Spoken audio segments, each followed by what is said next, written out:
Iran পারমাণবিক অস্ত্র তৈরি করছে এমন প্রমাণ এখন পর্যন্ত কেউ দিতে পারেনি, কিন্তু তাতেও সন্দেহ কাটেনি ইসরায়েলের গংদের। ঘুমের মধ্যেও যেন তারা ইরানকে নিয়ে ভয় থাকে, কখন যেন ছাপিয়ে পড়ে খামেনির দেশ।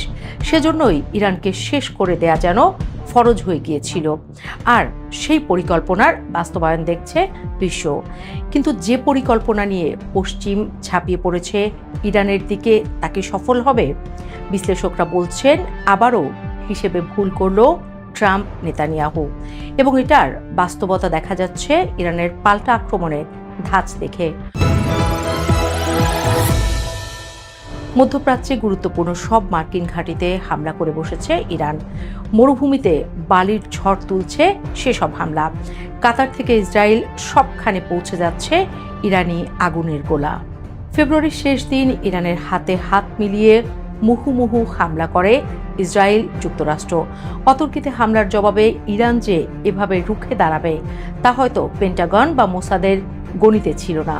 মধ্যপ্রাচ্যের আকাশ যে এভাবে কাঁপাবে ইরান, সেটা টের পাওয়া যায়নি আগে। তেহরানের উপর হামলার পর অনেকেই ভেবেছিল ইরান হয়তো মুহূর্তে ধূলিসাৎ হয়ে যাবে, কিন্তু পারস্যের এই জাতি প্রমাণ করে দিচ্ছে যে তারা পিঠ ঠেকলে কেবল লড়াই করে না, চোখে চোখ রেখে গর্জন করতে জানে। ইরানের সর্বোচ্চ নেতা আয়াতুল্লাহ আলী খামেনির সেই হুঙ্কার আজ বাস্তবে রূপ নিয়েছে। ইরান 1 ইঞ্চি মাটিও বিনা যুদ্ধে ছাড়বে না।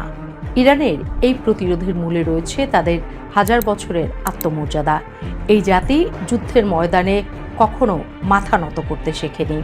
পশ্চিমের উন্নত প্রযুক্তি আর ইসরায়েলের তথাকথিত অভেদ্য আয়রন ডোম বা অ্যারো ডিফেন্স সিস্টেম আজ ইরানি ব্যালিস্টিক মিসাইলের সামনে বড় চ্যালেঞ্জের মুখে। 28 ফেব্রুয়ারি থেকে শুরু হওয়া এই পাল্টাপাল্টি লড়াইয়ে তেল আবিব আর হাইফাতে আগুনের লেলিহান শিখা দেখা যাচ্ছে। ইরান কেবল রক্ষণাত্মক নয়, ভয়াবহ আক্রমণাত্মক নীতিও গ্রহণ করেছে। তাদের ফাত্তাহ হাইপারসনিক মিসাইলগুলো ইসরায়েলি রাডারকে ফাঁকি দিয়ে একের পর এক সামরিক লক্ষ্যবস্তুতে আঘাত হানছে। আগুন জ্বলেছে কাতার, বাহরাইন, দুবাইতেও।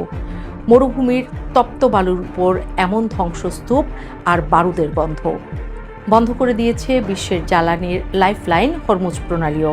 তেহরানের দাবি তারা কেবল শুরু করেছে, এবং এই প্রতিরোধের আগুন ইসরায়েল ছাড়িয়ে পুরো অঞ্চলে ছড়িয়ে পড়বে। তবে এই লড়াইয়ের মূল লক্ষ্য ইরানকে দিতে হচ্ছে চড়া দামে। পশ্চিমা জোটের বিধ্বংসী বিমান হামলায় ইরানের বেশ কয়েকজন শীর্ষস্থানীয় সামরিক ও রাজনৈতিক নেতৃত্বের শাহাদাতের খবর পাওয়া যাচ্ছে। অসমর্থিত সূত্রে জানা গেছে ইরানের বিপ্লবী গার্ড বাহিনীর অত্যন্ত প্রভাবশালী কয়েকজন কৌশল প্রণেতা এই হামলায় প্রাণ হারিয়েছেন। কিন্তু এই মৃত্যু ইরানকে দুর্বল করার বদলে কয়েক গুণ বেশি শক্তিশালী ও মরিয়া করে তুলেছে। ইরানি জনতা এখন শোককে শক্তিতে রূপান্তর করে রাস্তায় নেমে এসেছে। তেহরানের অলিগলি থেকে শুরু করে ইসরায়েলের সীমান্ত পর্যন্ত আজ কেবল প্রতিশোধের স্লোগান। ইরানের নেতৃত্বে বারবার স্পষ্ট করেছে যে তাদের নেতাদের রক্ত বৃথা যেতে দেয়া হবে না। ইসরায়েলের প্রধানমন্ত্রী নেতানিয়াহু এবং আমেরিকার ট্রাম্প প্রশাসন যে ছক কষেছিলেন তা এখন বুমেরাং হয়ে তাদের দিকে ফিরে আসছে। বিশ্লেষকরা মনে করছেন ইরানকে কোণঠাসা করতে গিয়ে তারা আসলে পুরো মধ্যপ্রাচ্যের স্থিতিশীলতাকে বিষিয়ে দিয়েছেন। কাতারে অবস্থিত মার্কিন ঘাঁটি থেকে শুরু করে ইসরায়েলের প্রধান বিমান ঘাঁটি, কোনোটি আজ ইরানি ড্রোন ও মিসাইলের নাগালের বাইরে নেই। যুক্ত হয়েছে চীন ও রাশিয়ার সরবরাহ করা ভয়ঙ্কর সব যুদ্ধাস্ত্র, এমনটাই আভাস মিলছে। ইসরায়েলের মানুষদের কাছে ফিরে এসেছে সেই সাইরেনের দিনগুলো।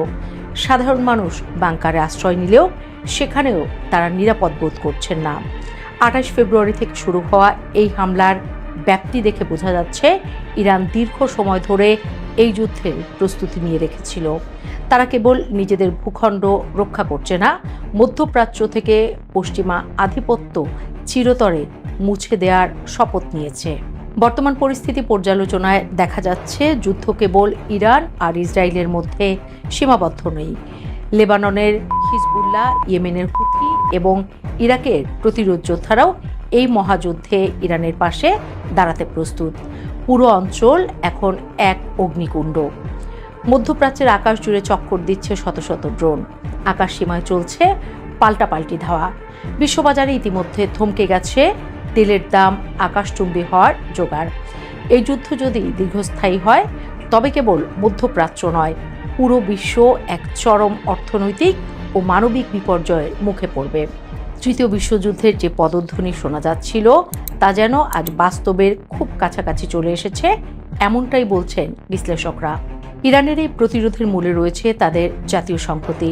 হাজার নিষেধাজ্ঞার মধ্যেও তারা যেভাবে নিজেদের সামরিক সক্ষমতা বাড়িয়েছে তা আজকে বিশ্বকে অবাক করে দিচ্ছে। যে ইরানকে একসময় দুর্বল বলে মনে করা হতো, সেই ইরান আজ ইসরায়েলের বুক কাঁপিয়ে দিচ্ছে। পশ্চিমের নেতারা এখন বুঝতে পারছেন যে পারস্যের এই সিংহকে খাঁচায় বন্দি করা যতটা সহজ মনে হয়েছিল, বাস্তবে তা ততটাই অসম্ভব। ইরানের নেতারা ঘোষণা করেছেন তারা মৃত্যুকে ভয় পায় না, কারণ তাদের কাছে শাহাদাত মানেই চূড়ান্ত বিজয়। এই আদর্শিক শক্তি তাদের আধুনিক মারণাস্ত্রের চেয়েও বেশি শক্তিশালী করে তুলেছে। আজ 1 মার্চ, যুদ্ধের দ্বিতীয় দিন চলছে, কিন্তু লড়াইয়ের তীব্রতা কমার কোনো লক্ষণ নেই, বরং প্রতি মুহূর্তেই তা বাড়ছে। ইরানের উপর পশ্চিমা জোটের বিমান হামলা অব্যাহত থাকলেও তারা মাটির নিচে থাকা তাদের গোপন মিসাইল সিটি থেকে পাল্টা জবাব দিয়েই যাচ্ছে। এই অসম লড়াইয়ে কে জিতবে বা কে হারবে তা হয়তো সময়ই বলবে, কিন্তু আপাতত বিশ্ব দেখছে এক মহাধ্বংসলীলা। মধ্যপ্রাচ্যের এই নরককুণ্ডে শান্তি ফিরে আসার সম্ভাবনা এখন ক্ষীণ। বিশ্ব নেতারা কি পারবেন এই ধ্বংসযজ্ঞ থামাতে, নাকি আধিপত্যের এই লড়াই পৃথিবীকে এক অন্ধকার যুগে ঠেলে দেবে? সেই উত্তর পেতে আমাদের অপেক্ষা করতে হবে আরও কিছু ভয়াবহ দিনের। তবে এটা নিশ্চিত যে ইরান তার আত্মমর্যাদা বিসর্জন দিয়ে কোনো চুক্তিতে যাবে না। তারা লড়বে শেষ নিঃশ্বাস পর্যন্ত। মানবতার স্বার্থে এখন একটাই প্রার্থনা, বন্ধ হোক এই আগুনের খেলা। অস্ত্রের গর্জন থেমে গিয়ে কূটনীতির টেবিলে সমাধান আসুক, কারণ দিন শেষে প্রতিটি মিসাইল কোনো না কোনো মায়ের বুক খালি করছে, প্রতিটি সাইরেন একটি শিশুর শৈশবকে কেড়ে নিচ্ছে। এই ভয়াবহ সন্ধিক্ষণে দাঁড়িয়ে বিশ্বের শক্তিধর দেশগুলোর এখন আর নীরব থাকার সুযোগ নেই। জাতিসংঘ থেকে শুরু করে বড় বড় পরাশক্তির উচিত অবিলম্বে এই রক্তক্ষয়ী সংঘাত বন্ধে কার্যকর পদক্ষেপ নেওয়া, কারণ পারমাণবিক শক্তিধর দেশগুলোর এই জেদ যদি রাজপথে গড়ায় তবে বিজয়ী বলে কেউ অবশিষ্ট থাকবে না, থাকবে কেবল লাশের স্তূপ আর তেজস্ক্রিয় ধ্বংসাবশেষ। রাশিয়া ও চীনের মতো দেশগুলোর উপর এখন বড় দায়িত্ব বর্তেছে ইরান ও পশ্চিমের মধ্যে একটি মধ্যস্থতার পথ খুঁজে বের করা। বিশ্ব বিবেক আজ প্রশ্ন তুলছে, আধিপত্যের এই নোংরা খেলায় আর কত নিরীহ মানুষের প্রাণ যাবে? এমনিতে নানাবিধ কারণে ভালো নেই পৃথিবীর মানুষ, এর মধ্যে আরও বড় যুদ্ধের উস্কানি দেয়া মানে মানব সভ্যতাকে আত্মহত্যার পথে ছেড়ে দেয়া। মধ্যপ্রাচ্যের এই আগুন যদি নেভানো না যায় তবে তার আজ থেকে পৃথিবীর কোনো প্রান্তই রেহাই পাবে না। যুদ্ধ নয়, এই মুহূর্তে পৃথিবীর সবচেয়ে বেশি প্রয়োজন শান্তি। আমরা আশা করি খুব দ্রুতই এই বিভীষিকার অবসান ঘটবে এবং শান্ত হবে মধ্যপ্রাচ্য, শান্ত হবে গোটা পৃথিবী।